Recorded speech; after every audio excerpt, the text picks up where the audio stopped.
Hello, and welcome back to another episode. Today, I think it's time that we make a Nether Wart Farm.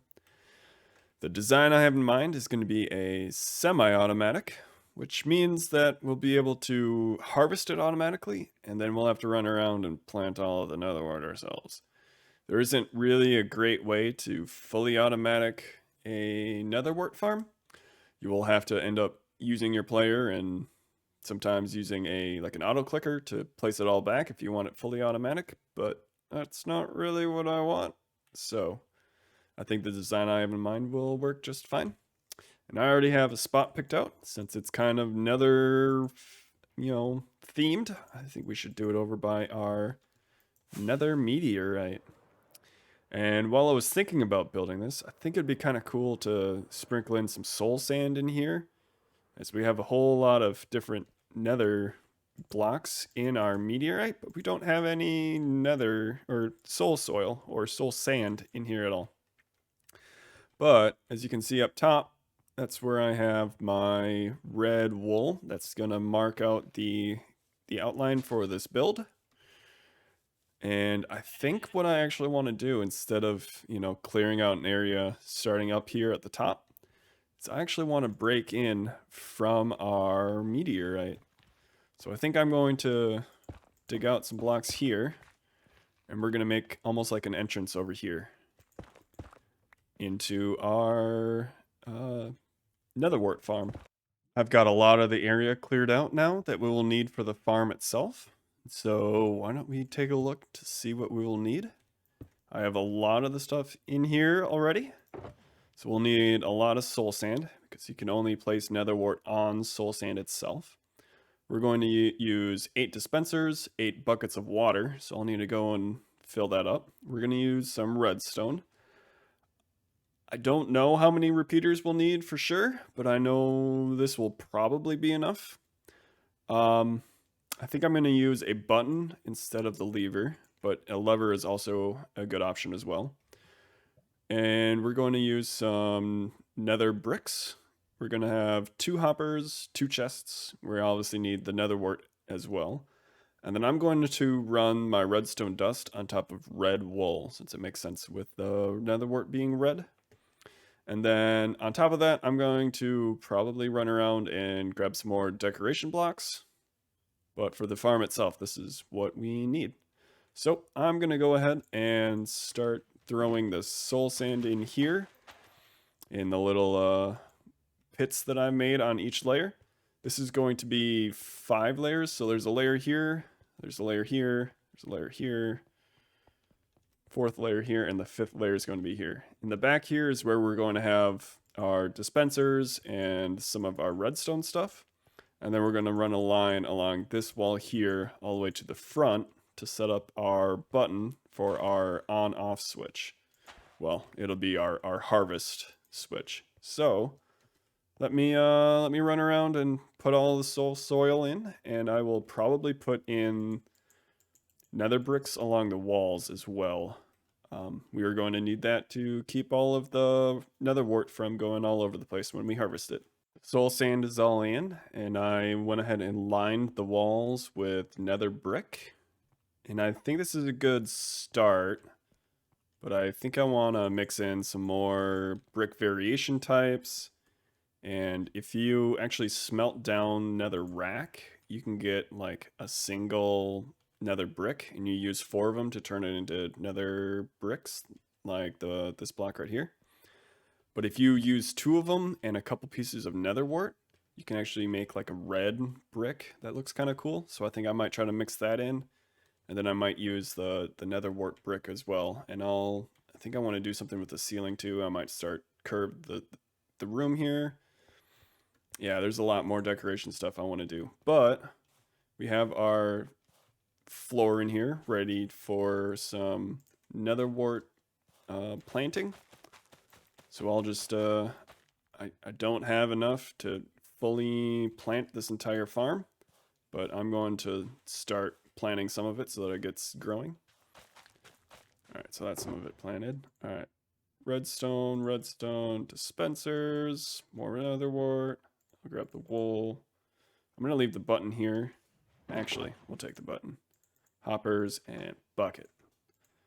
I will go fill up the bucket, and the stone button is going to go, I think, here. I think that's going to be a good spot for it. All right, I have all my water buckets, so now let's try to make our way back to the back, and we will start setting up the redstone. All right, so first things first, we're going to set our dispensers down here, and we are going to have them facing the farm. Oops, you don't go there, you go here. And then I'm going to break in behind here. I think I'm going to break in here. I think I want to go one more in. There we go. All right. So now I'm going to actually rip up this floor, and I'm going to put my red wool back here to mark that I have redstone down. All right. The wool's all down. So now what I'm going to do is I'm going to take my repeaters, and I'm going to take my redstone dust. And what I want to do is every other dispenser, I'm going to put down a repeater. So 4 repeaters are needed like that. And then in every other spot, I'm going to put a redstone dust. Now, the reason why we alternate repeater and dust is if I didn't have this repeater here and I had a redstone dust here, all of this connects, but none of it connects to the actual dispenser itself. So if I give this power, it actually won't power the dispenser at all. But if I break it and put a repeater in between, the repeater is giving this dispenser power, and the redstone dust is able to give the power to the dispenser. So I'm just going to run it out here, and then I'm going to run it behind the nether rack wall, or the nether brick wall here. And I'm going to replace the floor with wool to indicate that there's redstone on there. And I'm going to hook it up to the button, and I'm going to need at least a couple of repeaters in between, because redstone power can only go 16 blocks before you need another power source, or you use a repeater to boost the signal again. The redstone is all hooked up now. I added a repeater here to handle all of this back here. Then I only really needed 2 other repeaters. I added one here and one right here. And I had to go up a block in order to hit the block that I put the button on, which is right here on the other side of that brick right there. So now we're over here. So if let's say I do a little test. We are eventually going to put the water buckets, 1 water bucket per dispenser. And then when it dispenses the water, it's going to rush down here and it's going to push all of the nether wart off. It's going to break the nether wart and push it all the way towards the end. I want the nether wart to keep growing at the moment because I don't have enough to finish planting the entire farm. So for demonstration purposes, let's just put some redstone dust in a few of these here. I don't think we need to do all of them, but let's do a number of them. And then if we run all the way back down here and we hit the button, we'll see that a number of that redstone flew out. So if we run all the way back over here, we can see that all of the redstone got dispensed. And so all of the redstone is hooked up right. So because I added a bunch of torches in here, I'm confident there's not going to be any mobs spawning back there. So I'm going to cover that back up. And then now what we have to do is, well, put water buckets in here. And the other thing we need to do is decorate the area to make it look a little bit better. So I'm probably going to start shaping the roof a little bit. And I'm probably going to mix in some other blocks here on the walls that aren't just the straight nether brick. So let me do a little bit of decorating and I'll be back. All right, I ran around and did a bunch of decorating inside of our Nether Wart Farm, and this is what it turned into. And I had to make sure that I had enough light around, so I dropped a whole bunch of these lanterns around, scattered some shroom lights around, And I'm pretty happy with this. I think this turned out pretty well. And most of our nether wart is grown. Some of it isn't quite grown, as you can see. But I think we're ready to potentially try this out. Now, there is one more thing I want to do. And as you might see, I have a little bit of a channel here now that wasn't here before. So what we're going to do is actually we need to go down one more block here. And then we're going to take our chests. And we're going to go up and up. And we're going to place our hopper on top of that. And I'm going to do 2 hoppers going down. I probably can get away with just one, but I have to. So I think it looks a lot better at 2. So the only other thing I'll need to do is figure out some way down to that chest itself. Maybe we just break out these blocks. Let's go down one more. We'll have to figure out how to do this gracefully. All right, so I fixed this up a little bit, so I just added a 1 wide gap here so we can access our chest. And then now we can take our bucket of water. If we put it in this corner here, and actually, we're gonna have to break that out. So let's make that brick and that netherrack. All right, so that'll look all right. The reason being is we can't have this block be a solid block right here because all of the nether wart that comes down from this row here would get stuck right here and would never enter the water channel. So now we can put our water here, and it runs all the way down to the end. Just like that. And so now, if we hit the button, our water gets dispensed, and it'll flow all the way down, and all of our nether wart will get harvested. And I am apparently picking up a lot of it. And so, once all of the nether wart is down here on this side, we can go ahead and turn off the water, and that'll pick the water back up. And we can go back through and plant all of the nether wart. And it looks like a couple of my decoration spots might need to be adjusted as we're collecting nether wart over there, which isn't necessarily the goal, but we'll take a look at that. And let's see here, from one harvest, we got quite a lot. Look at that. That's so much nether wart. Let's see if I can grab. That one's almost down. I'll just hurry this along a little bit. From one harvest, we got 9, 10, 11, 12, 13 stacks of nether wart. So that is amazing. And we have a wandering trader. So I'm going to go back through and replant everything. And I think I'm going to take some of the decorations that I started in here and bring it out here. Bring it out here into our meteorite proper. Primarily what I'm thinking is like this nether quartz, a little bit of nether quartz, and I think I want to bring a little bit of soul sand and probably plant a little bit of nether wart out here in the meteorite. Grr. So, I'll see you guys in a bit.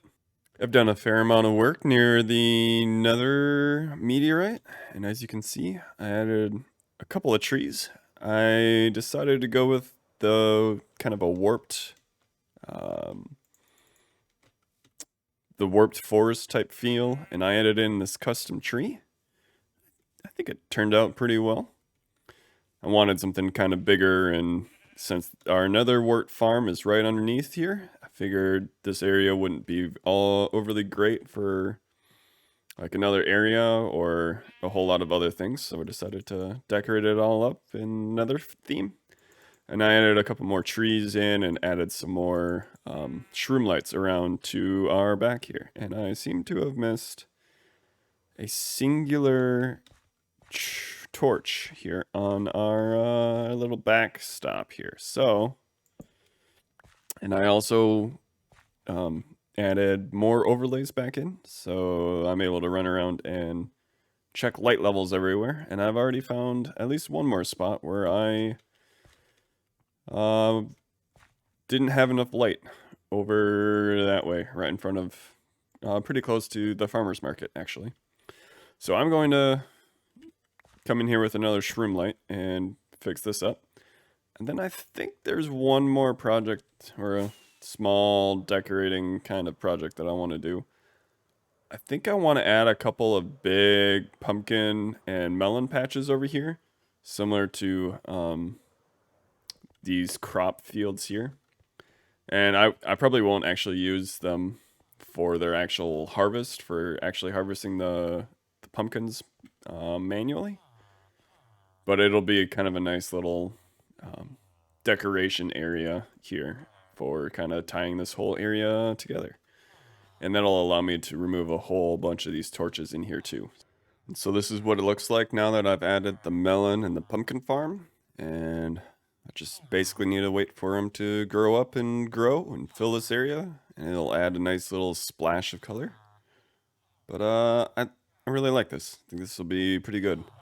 And while I was working on this, I thought of one more project I'd like to try to squeeze in this episode.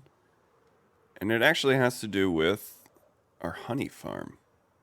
So when I originally designed this honey farm, I wanted it to work with glass bottles, but the design I actually used only really works for shears. The problem is these observers throw a redstone signal every single time the honey level in the nest raises. And so this one right here is ready to harvest, so that means it's at honey level 5. Which means if I were to use the same design with bottles instead of shears, I'd have 4 empty bottles get spit out onto the ground and only a single bottle with honey in it. Whereas if I use shears, the shears actually stay in the dispenser and they won't actually have any durability used for honey levels 1 through 4. But when there's actually something to shear, it'll actually use a durability and it'll actually harvest the honeycomb from here. So that's why this works with shears, but it doesn't work with honey bottles. So I think I'm going to try to switch this over to a different design so that I can use honey bottles. And I want to use the back wall and this wall for honey bottles, and I'll keep this wall with shears in it. Mostly because I have not very much room between the bee farm and the slime farm over here. So I won't be able to actually move this out to change that over to honey bottles. And that way I'll be able to have a little bit more variety in what results out of it. And I want to use some honeycombs down the road with the copper blocks, so that'll be nice. All right, now to switch this over to use the other design, I'm actually going to have to come back here and remove this, and remove this. Did I grab my observer? I did not grab the observer. Observer. All right. Now, what we're going to do is we're actually going to put the dispenser up here on top, facing into the hive. And then we're going to use a solid block here and a solid block here. And then we're going to put a block here. I need to break out my wall. I need to break out some more of my wall. And then we're going to have a comparator here. So this should pull the signal from this block. And then because this hive is full, it should have a signal of 5. So if I were to just do this for demonstration, I think that's going to be long enough. Grab some dust. 1, 2, 3, 4, 5.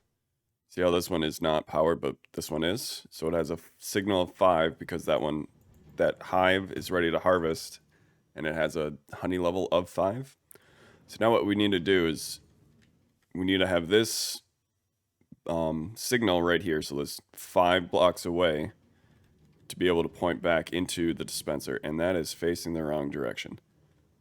So we're going to put it back into the dispenser so that the dispenser is able to harvest it only when we're at honey level 5 from the nest right below it.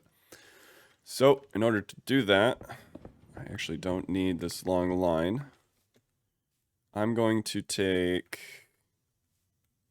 I think I need a piece of glass right here. And I think I'll just put 2 pieces of glass here. So this block definitely needs to be glass. I'm not entirely sure if this one needs to be glass or not.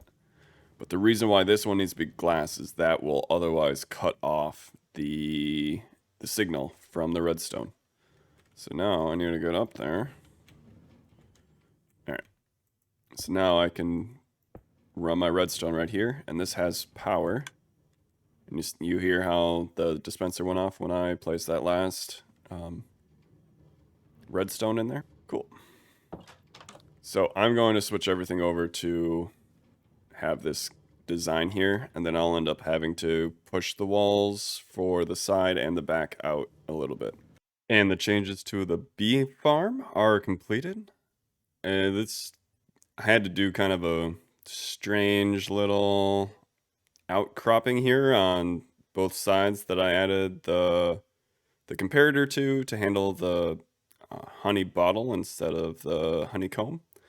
So I decided it kind of would look nice if I had a little terrace or something out front. There's definitely more that I can add there to make it look better. But I think that's a good start. And so if we hop in here, we'll be able to see the changes in here. It looks very similar to where it was before, but obviously with the dispenser on the side instead of the observers over here. I hung around here for a while, and I wasn't seeing any of the bees come out of my hives. So I think what happened is the same issue that I ran into with the witch farm and the guardian farm, where I wasn't getting any witches near the witch farm, and the monuments didn't have any of the regular guardians running around. I think that caused all of my bees in here to disappear, to die. And so what I ended up doing is I went out here and I grew a whole bunch of trees, and I had a bunch of flowers around it. And if you grow a tree from a sapling and there's flowers within 2 blocks of the sapling, then it has a chance, it's like a 5% chance to grow a bee nest that will have a 1 to 3 bees in it. So I was able to get a few bees from that, and I brought them over in here and started breeding them up. And I spruced up the area inside a little bit more. I bone mealed the grass so that I got some more of the actual grass on here instead of just, the flat grass block. And so I think that's everything I'm going to do in here. I also covered up the front of these beehives over here because these are the ones producing the honeycombs. As, I want the honey bottles now, which is the whole reason why I made the change. So I'm trying to prevent bees from going into these bee hives and to claim these ones instead. But I think that will do it for today. Thank you guys so much for watching, and I will see you guys next time.